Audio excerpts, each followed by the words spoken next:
రా బావా. నేను రానమ్మా. అవని నా మాట విను. రా అంటుంటే నేను రానమ్మా. అవని నా మాట వినమ్మా. రా బావా. నేను రాలేనమ్మా. ఏంటన్నయ్య నువ్వు రా.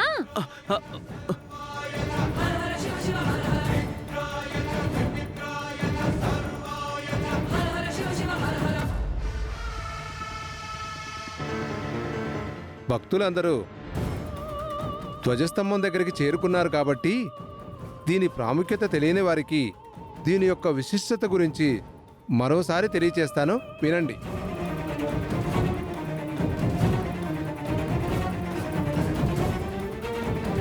ధ్వజస్తంభం నీడ ఎవరి మీదైతే పడుతుందో వారి మీద జీవితకాలం దైవం యొక్క చల్లని చూపు ఉంటుంది. అలాగే ఎలాంటి దోషాలైనా తొలగిపోతాయి. అందుకే అందరూ కాసేపట్లో రాబోయే నీడలోకి చేరుకోండి.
అయ్యో అన్నయ్య, అయ్యో బావా. అన్నయ్య, బావా. మావయ్య, అన్నయ్య, మావయ్య లే మావయ్య. అన్నయ్య ఏమైంది అన్నయ్య? మావయ్య, అన్నయ్య, బావా. అన్నయ్య ఏమైంది? బావా ఏమైంది బావా?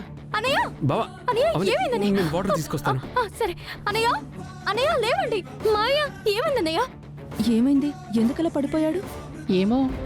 మావయ్య, బావా త్వరగా. అన్నయ్య, బావా. బావా లే బావా.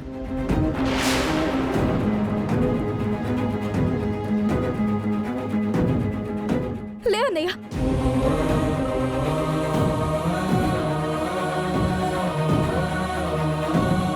ఏమైంది?